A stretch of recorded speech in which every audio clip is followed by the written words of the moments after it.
And welcome back to Let's Play Fear and Hunger 2 Termina. We have returned with Abella in her solo character file, and today we are going to be setting ourselves up for Ending B and Ending C, which pretty much entails replaying almost all the game, especially with the route I'm going to be taking where I will more or less just have to go everywhere.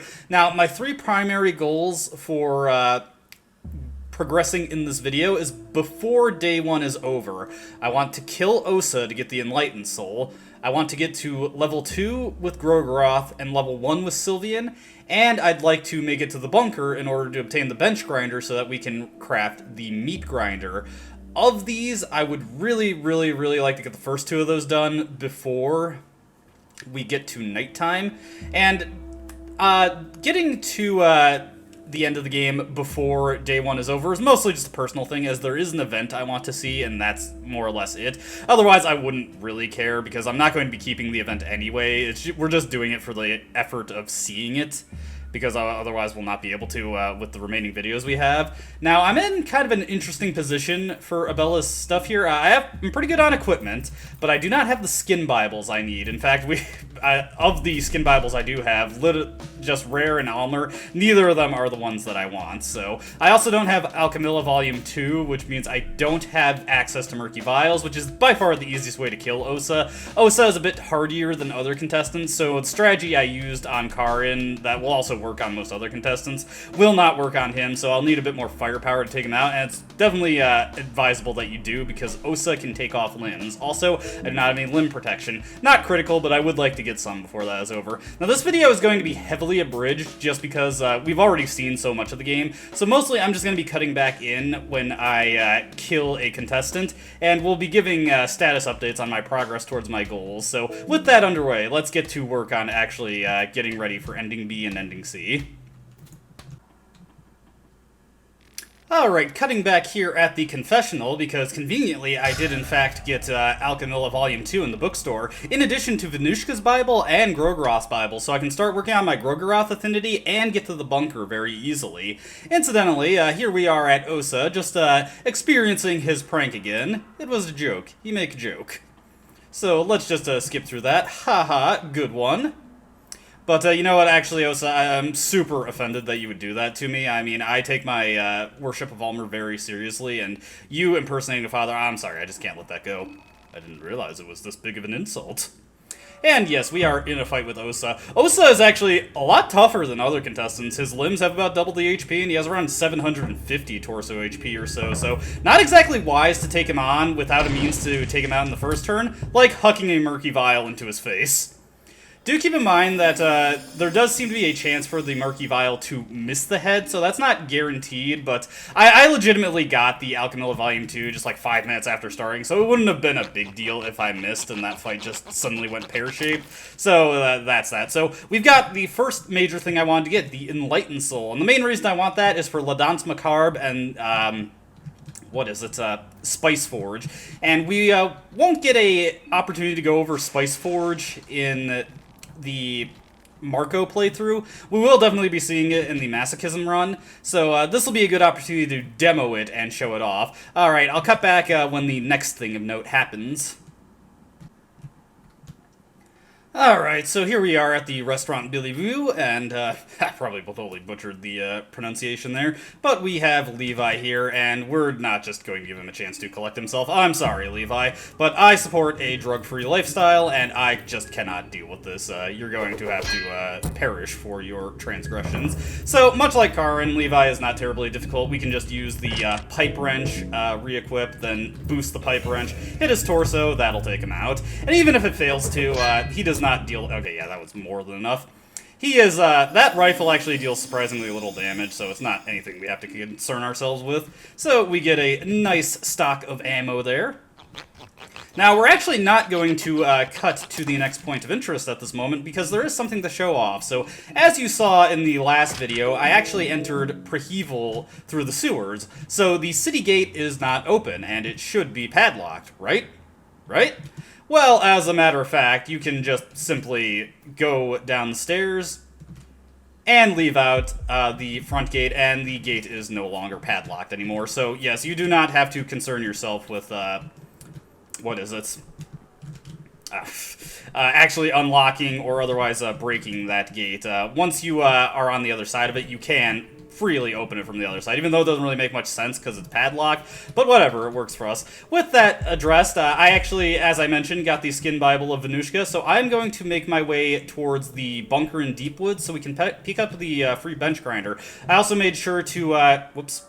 Well, actually, it's not going to matter. I'm just going to wrench toss this one. I also made sure to collect 2 gasoline canisters so I can bypass having to collect them in the Deepwoods bunker. As far as the Centaur goes, I'm just going to avoid it. You can just juke right past it, so you don't have to worry about fighting that thing at all, and I'd highly recommend just avoiding it altogether, because it's a really bad idea to fight it in any circumstance. So that's what we're going to be addressing next, and I will get to you once we get to the next point of interest.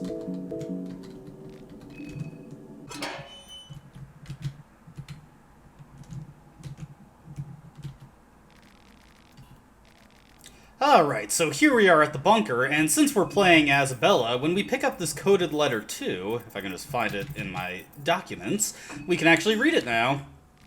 This letter is encrypted by someone from the Nameless Liberty Underground. It uses the same code language taught to you at the NLU headquarters. You take a closer look.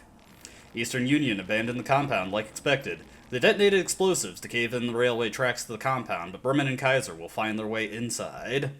We have to move now. This is our only window of opportunity. Our sources say Kaiser is already on his way to Prahevel. I'm not sure if the project is far enough, but we must hijack it ASAP. Kaiser plans to launch the system himself. It looks like the only way to stop this is to do it before him. I know how to set it up. Just mobilize whoever is in the area. We must act now. R. We can probably presume that the R in these letters is Rayla, Olivia's sister. With that out of the way, the main reason I came here is to pick up the bench grinder. We actually have no care at all for the telectroscope, so we're just going to ignore the blue malts and be on our way. Now, I'm kind of in an interesting situation where I'm using my circles. We cannot use the asymmetrical circle in the basement of the church for 2 reasons. One, I just don't want to access the church right now with the chandelier method. The other one being is that I want to actually use that for a specific kind of circle, and it's going to be a rare symbol, which might come as a shock to you, but if I want to show off everything, we have to mark that with a rare symbol. So I've already used up 2 of the circles, one for Grogroth and one for Venushka to get to this bunker. So that means I'm gonna have to rest to learn Necromancy to get myself to level 2 with Grogroth. The main thing I want from that is Blood Golem, so probably not going to be able to reach the tower area before nightfall, which is kind of undesirable. I would have liked to have been able to reach that during the day so that the event that we see when we get there is easier to see, but it's not a huge deal overall. We also are probably going to want to rest very soon so that I can actually craft the bench grinder, but I think I want to head to the orphanage first, which is going to necessitate quite a bit of backtracking, but no big deal. It's what I expected when recording this video. So my next stop on my Prahevel World Tour is to get to the orphanage, and I really have to hope at this point that we do not run into a mob encounter. I'm going to take the sewer method to get there, but there are multiple triggers for the mob to appear in Dr. Kiefer's shopping street, and if that happens, it's just something I'm going to have to deal with. Hopefully I can figure out some way to deal with that should it happen.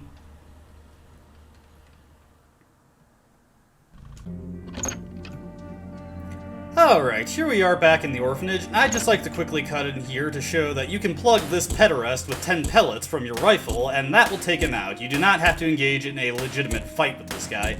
Highly recommended that you do this in Masso mode, since he hits quite hard with Pyromancy trick. It can be very easy to find yourself on the losing end of a battle with this guy, although many people have figured out reliable strategies for also defeating him without the bullets, should you not have the option, or should you unfortunately be playing as Osa. With that taken care of, I'm again just going to hopefully get everything that I want. I've been having pretty terrible luck with getting the books that I need, so let's just... Okay, finally got one of those. So let's just hope I get the rest of the stuff I need here. Alright, catch up with you later.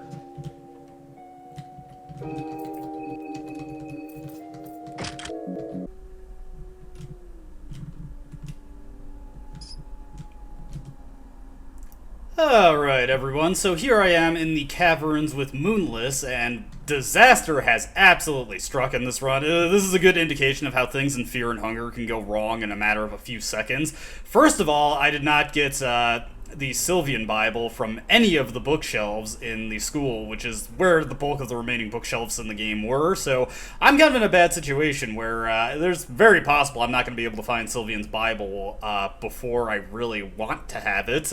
There is one bookshelf I can check in the area by Dr. Kiefer's, but it is currently inaccessible because I do not have any keys left.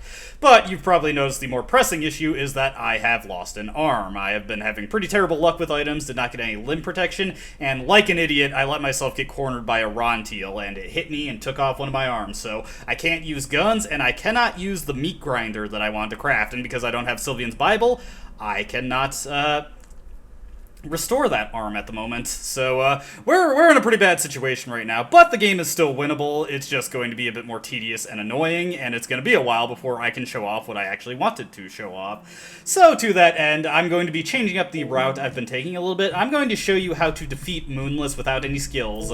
I'll make note that I do not have natural 16 agility. I do not have natural 16 agility, but I don't need this small things amulet, and that's because I'm going to be using a brown vial in this fight in order to give myself extra turns as well as some additional buffs. I also highly recommend having some glass shards and any means of inflicting burning. Murky vials are ideal, but ornament lanterns or gasoline canisters also do well for this purpose.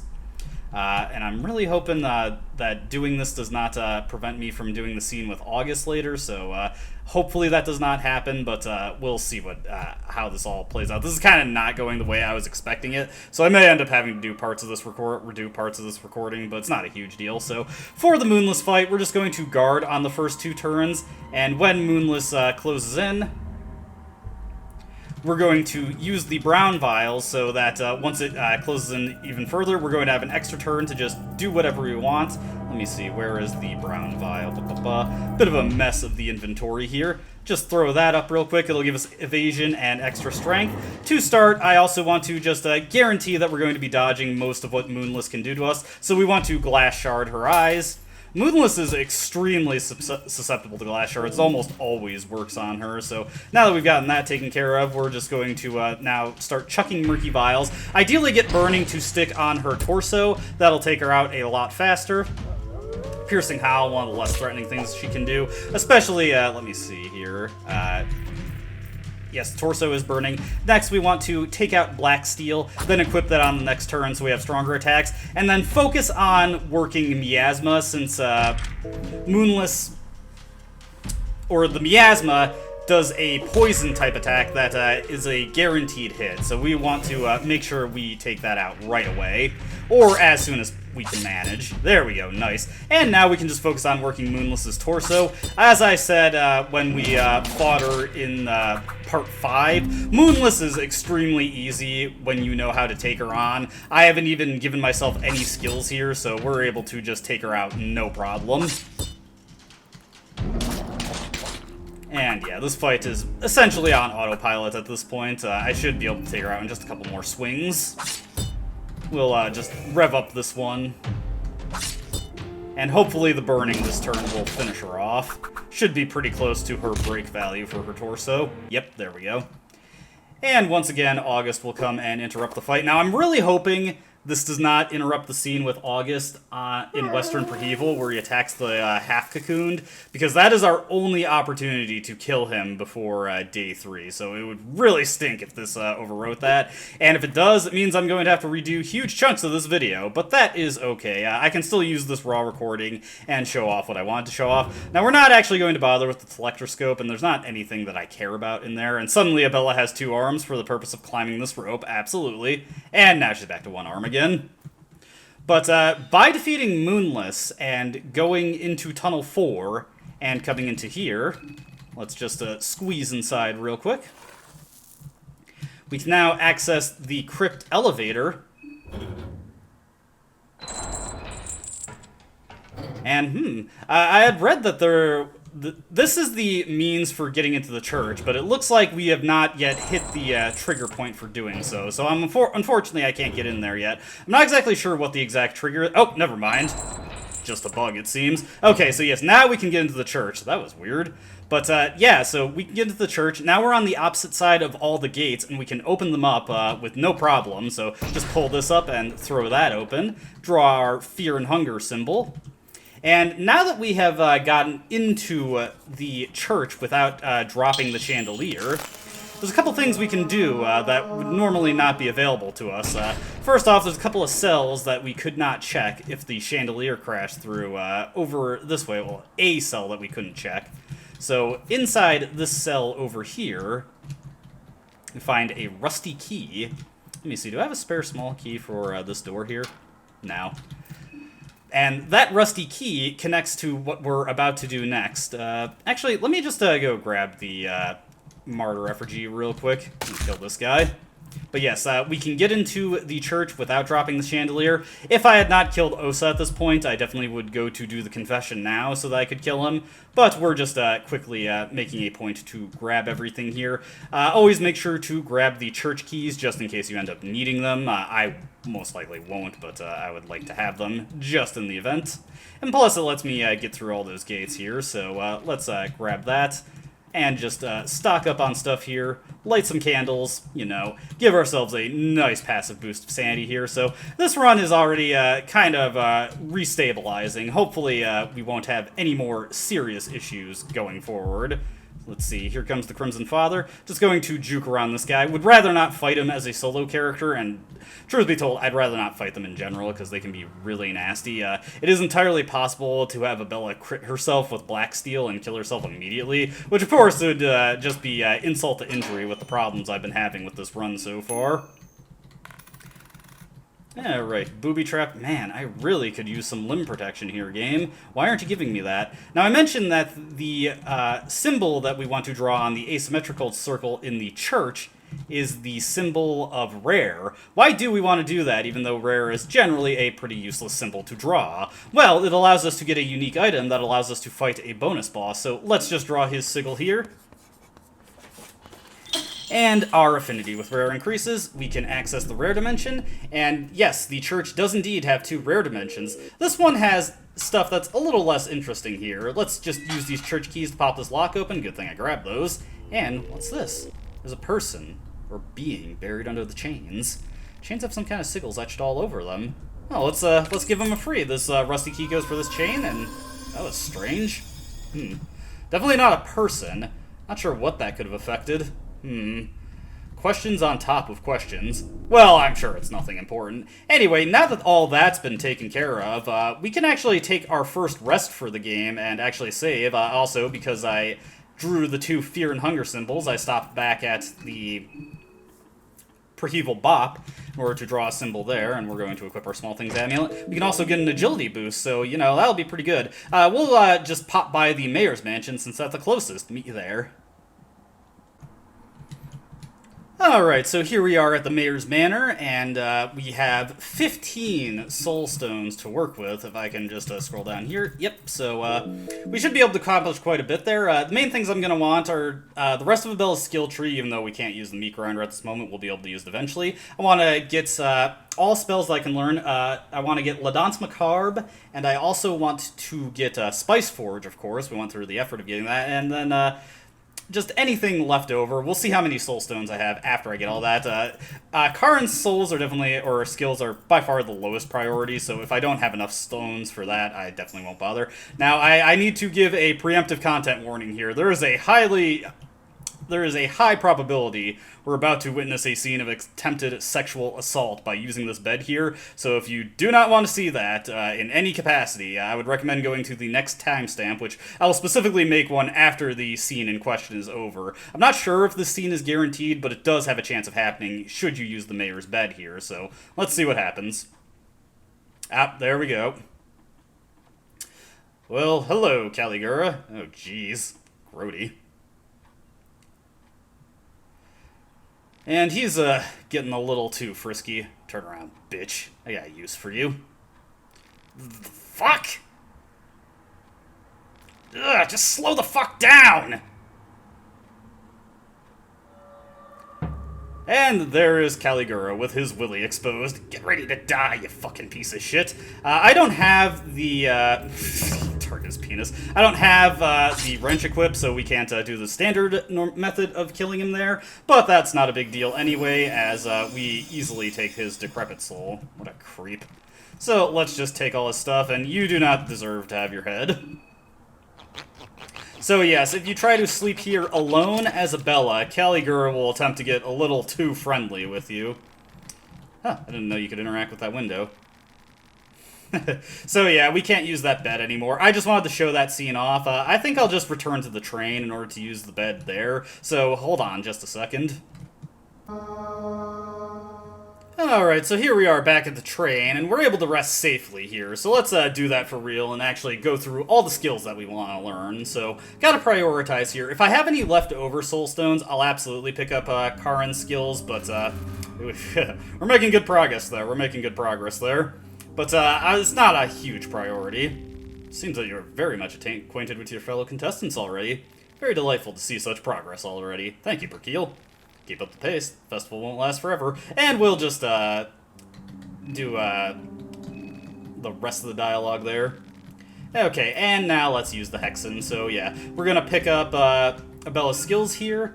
Let me see here. We also want to pick up all of Osa's skills here. So, well, not all of them, because Greater Meditation is bugged and doesn't do anything. But we do want to pick up Spice Forge, absolutely. We want to pick up our Grogroth spells here. So get Hurting and Necromancy. Then we want to learn Pyromancy Trick and Roots That Reap. That's going to be pretty important, actually, given how this run has been going. And then, of course, let's pick up the rest of the stuff from the God of Fear and Hunger. Actually, just want the Agility, and let me see. Do I want to bother with Mastery over Vermin and Mischief for Rats? Not really. I don't really have anything that... although... that's actually a tough decision. You know what? Actually, I do need to learn those because I don't have access to pheromones, so I'm not going to be able to use Blood Golem to tank quite as effectively as it would normally, so let's actually pick those up now. And we'll pick up Persuade and Lockpicking just because we have the leftover Soul Stones. We will need to get a few more because we want to get access to Blood Golem, Black Smog, and eventually Black Orb. Once again, given how this run is going, I'm doing pretty poor on the abilities that I'd actually like to have. And that's where we're going to leave that. I will make a backup save here, just to give us some safety, and then let's leave. Now I'm actually going to demonstrate how Spice Forge works, so let's fire that skill up. Spice Forge, very, very interesting skill. It allows you to upgrade any spells that you have learned. There are 3 spices, the blue spice, the red spice, or the green spice. I've also seen it referred to as the white spice, because in the battle it looks white, but the icon looks green for actually applying it. Whatever you prefer. Blue Spice makes your spells into greater spells that have a much, much cheaper mind cost to use, so we're absolutely going to put that on Mischief of Rats right now, since that has such a high mind cost, and we're going to be needing to use it. Red Spice allows you to cast spells double, which we actually don't have anything that I care about for doing that at the moment, so we're not actually going to bother making double spells right now, but it's very, very good when combined with a spell like Black Smog, which hits everything. The main drawback of double spells is for single targeting spells, they get targeted randomly, with the exception of Combustion for some reason, but for a spell that already hits everything like Black Smog or Roots That Reap, that is not a drawback at all. Green Spice is by far the most interesting spice. It allows you to cast spells before the battle actually begins properly.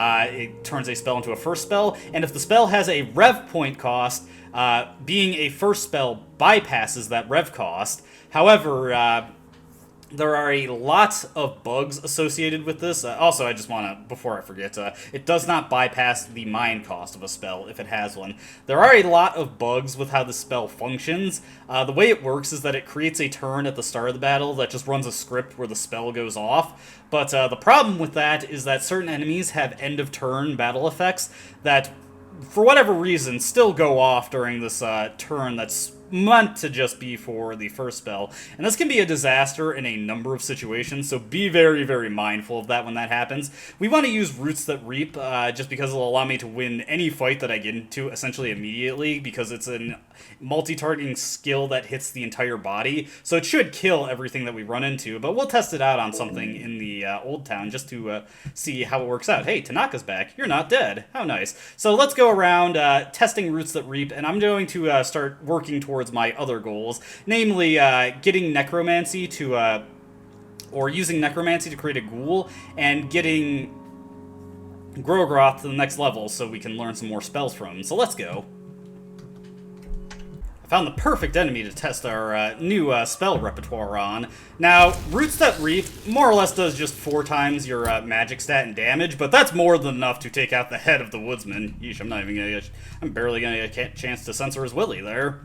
But yes, so that's how first spells look. One other thing to note, one positive effect of it doing that thing where it creates the extra turn is that at the end of that turn, you will actually also tick regen effects, such as the Bethel Stone and the Ring of Wraiths. So that's something handy to keep in mind. Now we're actually going to head into the Old Town very briefly, real quick, just to pick up a ghoul. Earlier I killed a Sickle Villagers, and Sickle Villagers can be converted into ghouls to use for your services. Only Sickle Villagers specifically, obviously they still need a head. Any other type of villager this will not work with, so let's give this guy a name. He is Joe. Shoutouts to Garen Oak. Joe is blissfully ignorant about the pain and suffering it has gone through. Shamelessly, he scratches its groin area. Seems to be a bit of pronoun trouble going on with how to refer to the ghoul. It's not exactly a sapient being. Now, ghouls can be outfitted with a variety of equipment, not weapons, but they can be given better armor, and they can be given select accessories, though strangely they cannot be given shield-type accessories. They can be given stuff like masks, though, and I think you can put helmets on them. I'm not 100% sure. It looks like you can, though, since they have a spot. But they do have phobias to deal with for some reason, and they also suffer from hunger. So I don't really recommend keeping these guys around because they can be a resource drain, and they're not terribly helpful. But one thing that we can do with them is sacrifice them to Grogroth. Normally when you attempt to sacrifice party members, they will resist your efforts and fight you, and you have to kill them in order to complete the sacrifice. Ghouls, on the other hand, are completely subservient and will not do that. Now, one thing to note about performing sacrifices compared to how it would be if you were to, here's the Grogroth circle, to use blood sacrifice, is that it will, Joe is nervously looking around. Does he actually understand what is happening? Ghouls should not have that level of intelligence. Doing ghoul sacrifice or human sacrifice will exhaust the power of the ritual circles, so you cannot perform another sacrifice on it. This is not a drawback that blood sacrifice has. Now, other corpses that you can turn into ghouls are also soldier corpses, which conveniently there's one by the mayor's house. So I'm going to grab that one, and I'm going to sacrifice it at the schoolhouse, and now that I have lockpicking, I can also check a shelf there for another book. That does mean I have to risk a couple more encounters with the mob, but now that we've saved our progress, and there's another opportunity to save in Preheval Bop, that shouldn't be as big a deal as it has been, so I'm not overly concerned about that.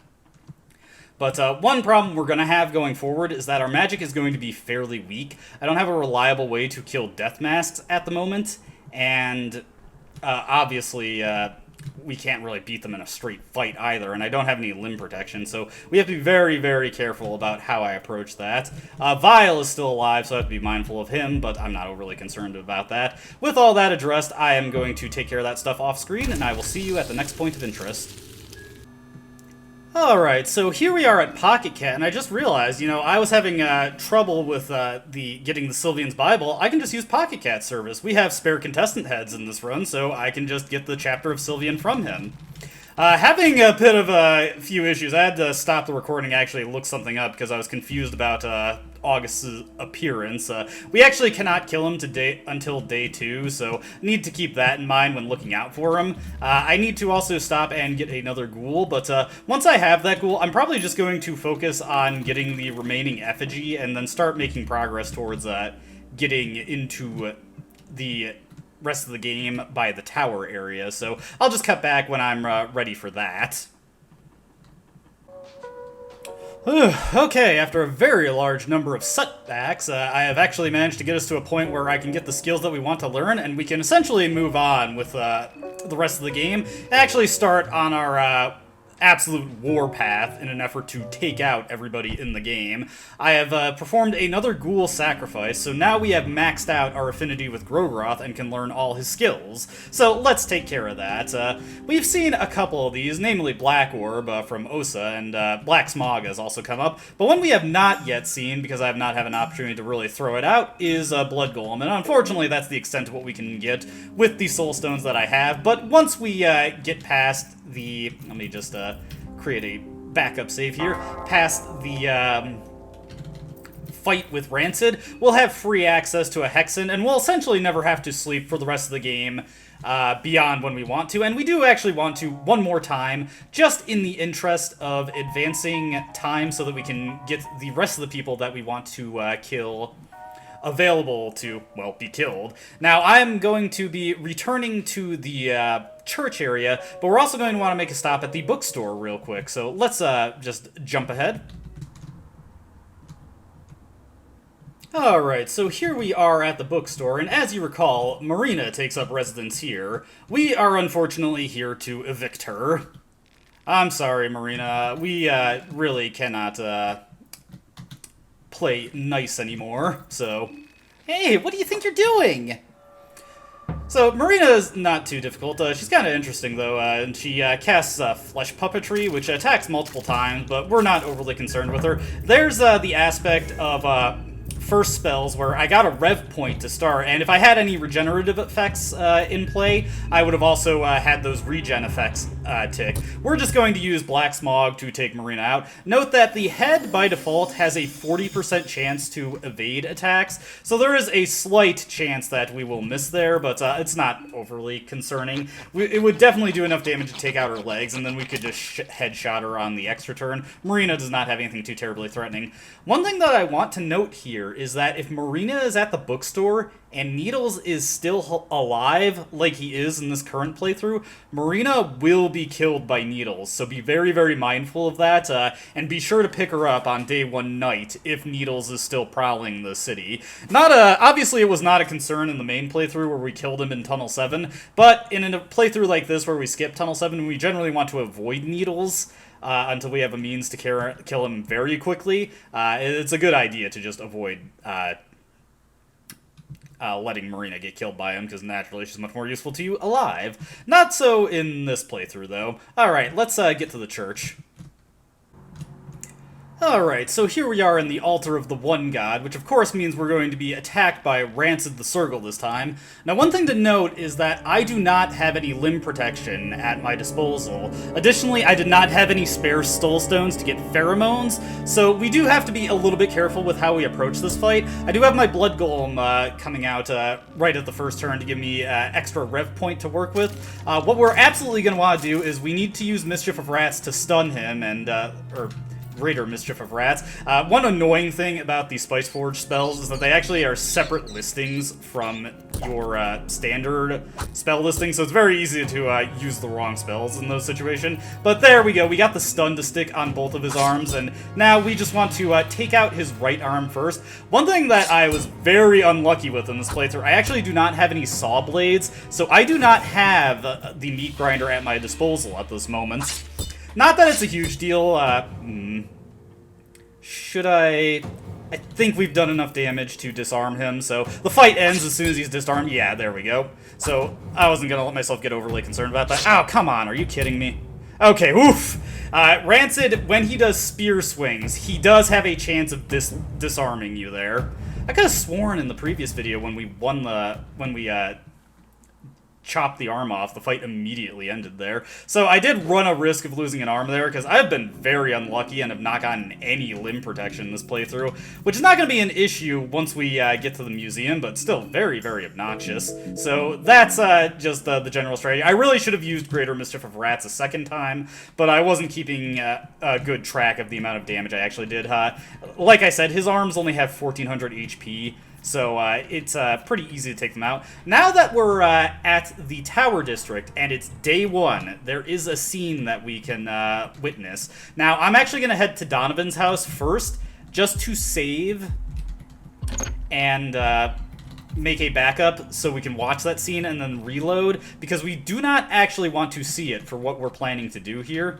Also, man, I've just been having absolutely miserable luck with bookshelves and the what I've been doing with this recording. I mean, I've mostly gotten what I needed, but not quite, so we'll just head over here, open up some more chests to, what is it?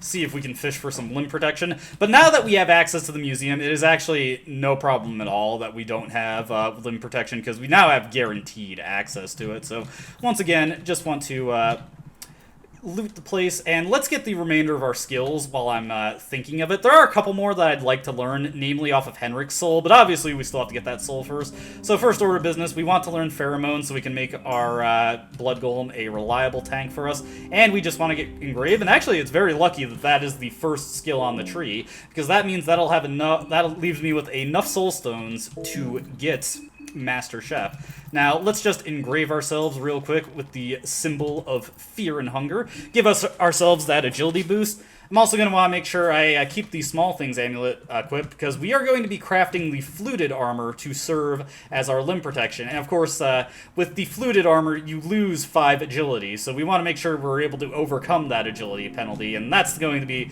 the big use of the whoa, I almost forgot to actually save my game here, so let's double buy. But that's going to be the big use of having the Small Things Amulet going forward.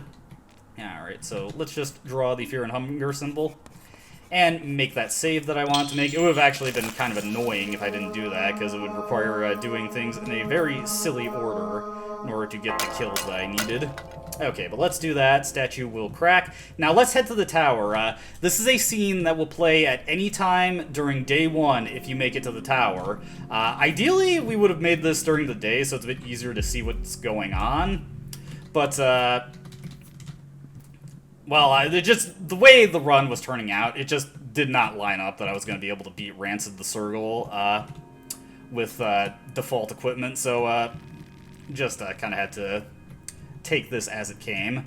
But if you come here on day 1, and like I said, it's really hard to see at night, but you can see the Kaiser coming in from off-screen. You feel an intense aura emanating from the figure in yellow.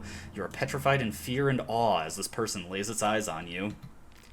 His presence feels old, almost ancient. You get a feeling that this person is not just a normal human.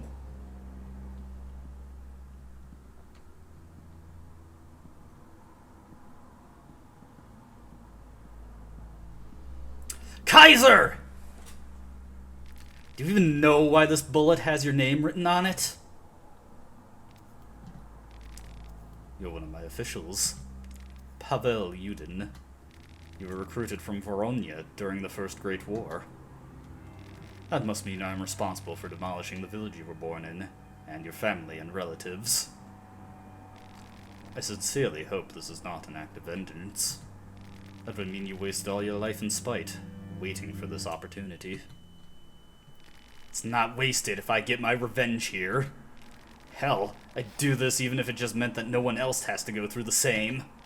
And don't even try to give me any of that "it's for the greater good" bullshit. You're stepping on people without regret, just to pursue your own endeavors. I do not do anything for the greater good.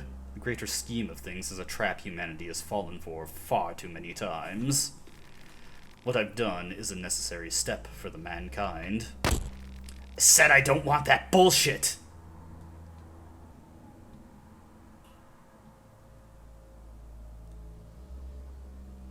And not only was the bullet a minor nuisance to the Kaiser, he just immediately whips around and, man, it looks like he hit him with the shockwave from that sword. But Pav is in pretty bad shape. He just had, like, his entire torso vivisected, so let's take a look at him here. The Berman Lieutenant is still alive, just barely. There's a huge cut going from his chest to his abdomen. Now, you could finish him off here and just take his soul, but what if we attempt to treat his wound? Bandages slow down the bleeding, but he's still not out of the clear yet. And you can take him back to the train. You carefully lift up the Berman Lieutenant on his feet. And this will actually take you all the way back to the train.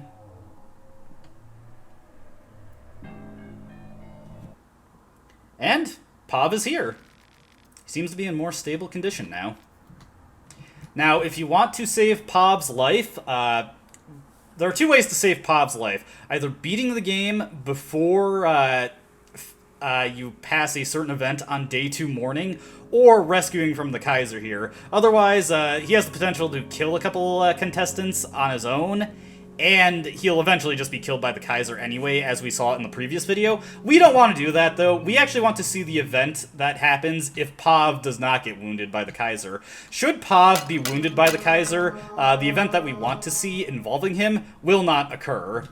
So, now that we've done all that, we've actually pretty much accomplished everything that we wanted to do on day 1. Now, I want to head into the museum and get the fluted equipment so that I can craft the fluted armor, and going forward, we're going to use that as our source of limb protection. Gonna be necessary for another fight that we're going to be getting into, but the rest of this video is basically just going to be a supercut of me murdering everybody in the game, plus slaughtering the mob so that we can take the saw blade from the meat grinder mob member, since that's a guaranteed source of saw blades. Kind of makes going out of my way to get the bench grinder from the deepest woods redundant, but that's just kind of something you have to deal with every now and then. So I'm just going to take care of what I need to, and then I will meet you on day 2 when we start beginning our genocide against all the contestants in the game. See you there. Alright, so here we are in the apartment alleyways. Once again, the mob has spawned here, but now that I have the blood golem backing me up, plus the defense afforded by the fluted armor, plus pheromones, plus all these skills, these guys are actually no problem at all. One thing to note about pheromones is that it is not a guaranteed way to redirect attacks. As we saw, it can miss, so be very mindful of that. But let's just check out the strength of Greater Black Orb, especially when with how I have this artificial soul equipped. This is going to do some pretty stellar damage and take out these guys pretty effectively, so we can do this. Also, I got the Choc from the museum, so La Danse Macabre is picking up tons of extra attack power for us. Looks like our blood golem is probably going to die here, but I'm not overly concerned about that, honestly, so let's, let me see here. We will focus our fire on this guy. Yeah, Greater Black Orb, just excellent source of damage, and look at how much of that is doing to him. We'll hit him with another one. This honestly should probably kill him. That was like 2,000 damage there, and I think the meat grinder mob only has like 3,000 HP. So yeah, great stuff there. Just beautiful damage from Greater Black Orb. But of course, the real reason we wanted to do this is so that we can get access to the guaranteed saw blades that the... what is it? The meat grinder mob has. Man, I am losing my train of thought all over the place today. Probably because there's just such large gaps between the cuts that it's pretty easy to lose track of what I'm doing. But yeah, I'm going to take the saw blades off of the meat grinder mob, get another bench grinder, which is useless since Abella is on her own, and then I will advance time to the next day. But you know what, since Needles is here, if we get a chance, I might just actually demo the meat grinder on him. So let me see here. I think this is, yeah, this is the guy. So let's make that meat grinder now. There we go. Just throw that on. The power of this is, of course, very misleading. It only shows that you get plus 35 attack power, but that is, as we saw with Marco, only because it hits 3 times with guaranteed bleed, so very good weapon overall. And actually, now that I'm thinking about it, I already showed off. So yeah, I'm just gonna advance days, so meet you when we begin our mass genocide. Alright, so starting our day off of murder, I'm just going to quickly remove the green spice from the blood golem for what's about to come up. So we're going to start our mass murder with the half cocooned event. I was trying to get this on day 1 earlier, and I was so worried I locked myself out of it, but thankfully that is not the case. We can talk to August, no problem. Just attack him here. Now, the reason I removed the green spice from the blood golem is because August has an end of turn effect that is a one-hit kill coin flip attack. Fortunately, we just critted and took him out altogether, but even if we didn't, the bleed damage would have ticked before the attack went off, and we would have just been able to finish him off with that. Hey, there's Needles again. I gotta kill that guy eventually. Oh, there he is. Alright, so let's just show off how this... actually... That's actually a little concerning. Let me play this a little safer. I forgot that the Blood Golem would not be in effect. If we get hit by his, well, needle, that is an insta-kill if we do not have any party members, and of course, the stun did not go through. So, oh, crap. Okay, oof, that was close. I was so worried about that. But yeah, since Blood Golem was not there, that would have killed us if we did not succeed that coin flip, which would have been really annoying, but not a huge deal overall. Fortunately, Bleed is powerful. I finally get all the heroin that I wanted from Needles. There we go. Now that August is dead, let's move on to another event. This one is going to allow us to take out 3 people in one swoop. Hey, arm guards! After I could have used them, of course. Man. Alright, so let me meet you at the main event, and this event is the reason why I wanted Pav to be alive for today, so see you there. Oh, actually, I just got a really cool item there. Let me see, the lighter, where is it? Lighter is basically infinite matches. Any candle you come across now can be lit whether or not you have matches. Pretty cool item to get, and a good way to stave off some passive mind loss when it's dark out. Alright, I'm just trying to find a way to get to the central area of Preheval quicker than the routes I normally take, so hold on a minute. Alright, I'm just making my way towards the city gates, but one thing we can do before we head that way is that Daan is still here, as he always is on day 2.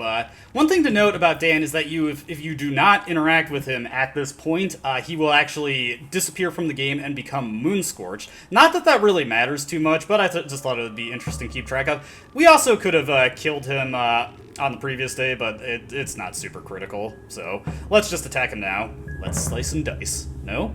I thought that's something you say in situations like this. For reasons that are not entirely clear to me, that line is actually one that got changed in an update. Originally, Daan said, let's rip and tear. I guess Orange felt that was a little too out of character for him. But with the meat grinder, of course, he's not a difficult fight at all, weak to slash damage. And just not much torso HP, so we can just take him down in one swing, so that's 2 down. Got a handful more people to go. Let's go. Alright, so we're at the Preheval staircase area, and on day 2 morning, an event will occur here. This event involves Marco, Tanaka, and Pav, and if all of these characters are unavailable, this event will not occur in any capacity. If Marco and Tanaka are available, or either or, it'll occur. If Pav is unavailable, well, we'll get a different version, but we're here with the full version of the encounter. You find yourself in the middle of an encounter. Marco, this is bad. Take it easy. It was all just a big misunderstanding. We continue our separate ways, and everyone stays alive for tomorrow. It's easy to feel remorse when you're looking down the barrel of a gun. Alright, so let's attack the Bremen Lieutenant. Let's just get a preemptive strike. Oh, I'm annoying. And here is Pav. Pav gets a free attack at the start of the turn, but it's relatively inaccurate, so you never have to worry about it. It doesn't do too much damage if it connects anyway. Too slow, too slow. Anyways, much like Daan, we're just going to whack his torso with the meat grinder. Another way you can easily take out everyone at this point is just cast Black Orb on their head, and they will not survive at all. You absorbed Chaotic Soul. You have my deepest gratitude. Thanks, much appreciated. Oh, I ain't you guys go either. What do you think this is? What? I like how confused Marco is there. Fine, give it your best. But yes, you can just immediately betray them and attack them. If you don't have the meat grinder, but you do have a similar skill setup, another very easy way to kill people at this point is to just cast Black Orb on their head, and that'll insta-kill them. Black Orb hits 4 times, so even with the reduced accuracy, it almost never misses at least one of its hits on the head. Just what are you doing? I don't know just what you're trying to pull, but know that I'm prepared to answer violence with violence. Not that it's gonna help you that much, Tanaka.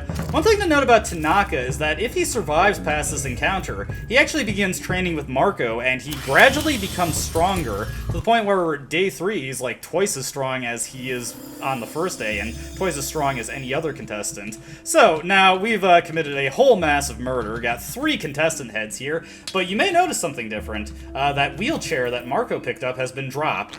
Now, it has been claimed ad nauseum that this chair is supposed to be here, or somewhere in the game. regardless of whether or not you see this event, but I can confirm beyond a shadow of a doubt that it just doesn't appear anywhere in the game unless some version of this event occurs. Whether it's Marco solo, Tanaka solo, Pav attacking either or if you just let Pav kill them and come back later, the wheelchair will be here. But in any version of your playthrough where this event does not play out, also Vile is still alive, the wheelchair will not be there. It is just very commonly misstated that it will be. I am like 100% positive it is not. If anybody can prove me wrong, by all means, I would love to know. But I've just not seen any way you can approach that scene where the wheelchair is there. Also, Vile is dead. Now that that is taken care of, we can return to the train and kill Olivia and Henryk. It is actually very, very important that Marco or Tanaka are not alive when you attempt to conduct any murders on the train, because it involves a mechanic we have actually not really had any reason to demonstrate, which is called restraining. When you murder another contestant, certain contestants will restrain you should they be there to witness the murder. Both Marco and Tanaka will restrain you if you commit murders in their presence. And I've read that Marco will actually do this regardless of whether or not he's in your party, where typically people who would restrain you would not. Marco and Tanaka both being alive means that we could not just simply kill one of them and then go about our murders, because the other would restrain us in that event. So that's something you gotta be mindful of. I believe now that we have the wheelchair... Hey, let's just talk to this rat and get a free blue vial. I believe now that we have collected the wheelchair, it just automatically goes to Olivia. So let's just check that out. Yeah, so she's over there. We're just going to take her out real quick. Yeah, you could say that, Olivia. Hi, I heard you met Marco in the city. In a manner of speaking, yes, we did. Anyway, I don't think... You think this is a fair fight? Why are you doing this? I don't think Olivia stands much of a chance here. She can actually hit surprisingly hard by doing a wheelchair tackle, but not anything she can do on her own. Henryk, he's just like, hey buddy, I'm neutral in all this. Live and let live. Wrong. It's come down to this, no hard feelings. Henryk is actually unique. He is a higher than normal agility enemy in this game. I believe if you're slow enough, he can actually get double turns on you, and by default, the standard 16 agility will not allow you to get double turns on him. Not that it really matters, since we kill him in any event anyway, but just something that's interesting to keep in mind. So yeah, like in the span of 2 minutes, we just killed, like, what, a third of the contestants in the game? So we're making pretty good progress here. Daan's down, August is down. Is there anybody else we need to kill, actually? Samarie, obviously, but beyond her, I actually don't remember. So I'm actually, we've already seen the fight with Samarie, and we've already gotten a good grasp of this. So I'm just going to kill her, and then I'm going to check the Hexen to see how we're doing on souls. And at that point, we might actually be able to move on with the final thing I wanted to do with this video. So let me go take out Samarie real quick. Just quickly cutting back here, I forgot to examine the chains and get the heart-shaped lock from those chains earlier. Sorry about that. Oh, so Samarie's dead, by the way. Yeah. Alright, and here we are at the Hexen, and we have unlocked all branches. We could learn skills from Marco's Tainted Soul, skills from August's Tormented Soul, skills from the Endless Soul, the skills of course, the Caressing Soul that Abella has. You can learn skills from the Latent Soul, skills from the Chaotic Soul, skills from the Solitary Soul, skills from the... Oh crap, what was Marina's? I actually forgot the name of this one. This one is... yeah, whatever. This is the Radiating Soul. We've got, of course, the Blank Soul over here. Got the Enlightened Soul. The... What was it? Man, I've also forgotten what Henryk's is. Whatever, we got Henryk's soul and we got Marina's soul. We've got the Shadowed Soul here, and finally, the Decrepit Soul. Now, the last bit of skills I want to learn, I would like to learn some more of these, but it's not super critical, and I can just get the Soul Stones for later. But the one we absolutely, absolutely want to learn is Master Chef, and we want to get right to work on crafting some of those enhanced recipes, because those will allow us to buff ourselves up before going into battle. Additionally, I want to go get some Books of Enlightenment from Pocket Cat real quick, so be right back. Whoops, silly me, I completely forgot that Pocket Cat just completely disappears from the game should Daan die, which is very, very, very unfortunate, because now we have a bunch of contestant heads that cannot do anything for us. Additionally, it also means that I cannot save my progress anywhere unless I happen to find the second Book of Enlightenment. Naturally, I did not find that anywhere in the playthrough thus far, and it's honestly kind of slim pickings that I'll be able to pick it out. It may be in Tunnel 7, but I don't have any reason to go there. So instead, I'm just going to have to use one of the God of Fear and Hunger statues, because it's incredibly important that we save before I do what I'm about to do, so see you in a bit. Alright, here we are at the Imperfection Circle of the school, purely because it's much closer than the one at the church to where I saved, so we're just going to use every single buff we have that can be applied on the field. We're going to buff our attack, we're going to buff our evasion. Let me see, I believe the Goulash Plus increases our defense, we want that. We also want to use a Purifying Talisman, something we haven't had to use before, to give ourselves extra magic defense. And absolutely, we want to use Pet Pills, because this is another enemy that is faster than usual and can go before us should we be lacking in adequate speed. So we want the Pet Pills to just bring our speed up as much as possible. With all that in effect, also let me just go over my equipment real quick. Definitely could want the Small Things Amulet just in case. Want the Leechmonger's Ring. I want stuff that'll just bring up my offense a little bit more. If you have anything that increases your magic defense, might also be worth pursuing, but honestly, we should have enough from the Purifying Talisman. Now that we've got all that in place, we want to give an offering, the Heart-Shaped Lock. You put the offering on the center of the circle. The air cools down and becomes thicker. Feels heavy just to breathe. And we summon the final new god of the game, the Heartless One. Who dared to summon me? Ha! You actually wish to challenge me? Silly human. Better make this worth my time. And yeah, you are forced into the challenge here. Additionally, if you have additional characters, this is a one-on-one duel. She will not allow them to participate. Even though the game can only display up to 4 buffs, we do have all 5 that are in effect. Starting this fight out, we just immediately want to whack her torso. Blood Golem is not going to do too much for us in this fight. He's just there as basically some support.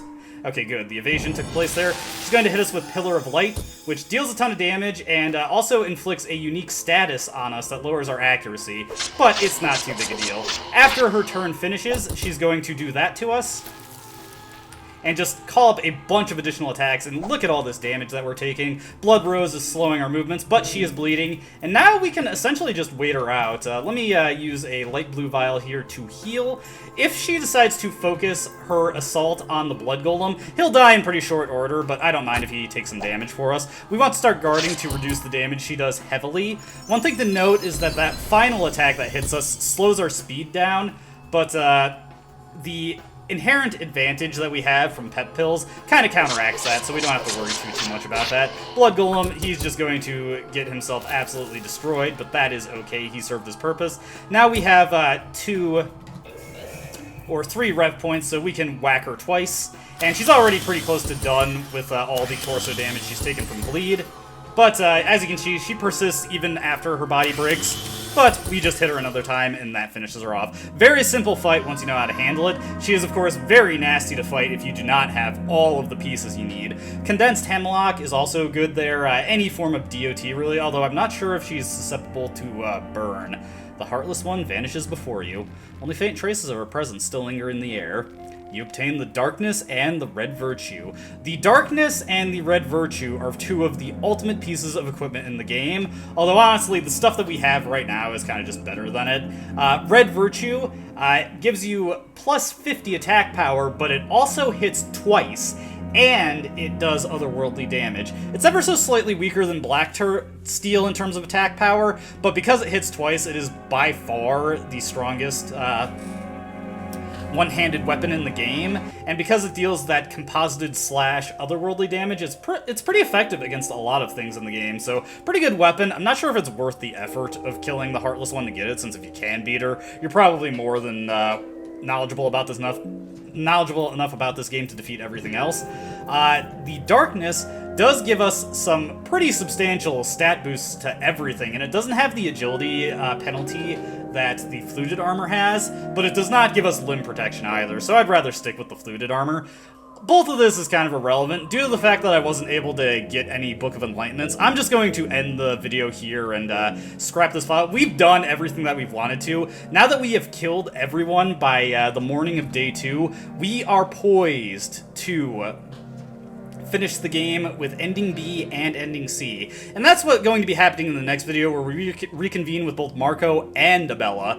I just want this to be known that this video is likely going to be considerably shorter than the amount of time I actually had to spend playing to get all this. It took me about 3 hours to get to this point, so yeah, a bit of a marathon. But this is the worst I'm gonna have to do for the rest of the recording in this game, so it's not a big deal.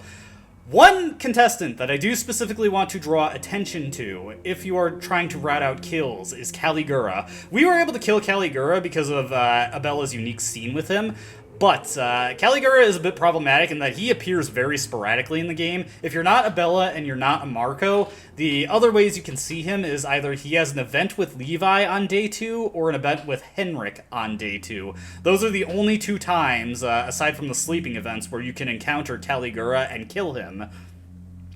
Now, the bright side of this is that Caligura moonscorches by the night of day 2. So if you have been unable to kill him up to that point, fortunately, he's just under the wire for qualifying for ending C. Ending C requires that you kill everybody personally and that you do it before day 3. Unfortunately, Caligura is just barely available for that. It does not matter if people are moonscorched, you just need their souls. But that's where we're going to end this video, and when we come back, we're going to be seeing the end of the game in general, really. We're going to be seeing ending A, ending B, and ending C. So hope you get excited for that. As always, hope you enjoyed watching. Hope to see you next time. Until then, though, goodbye.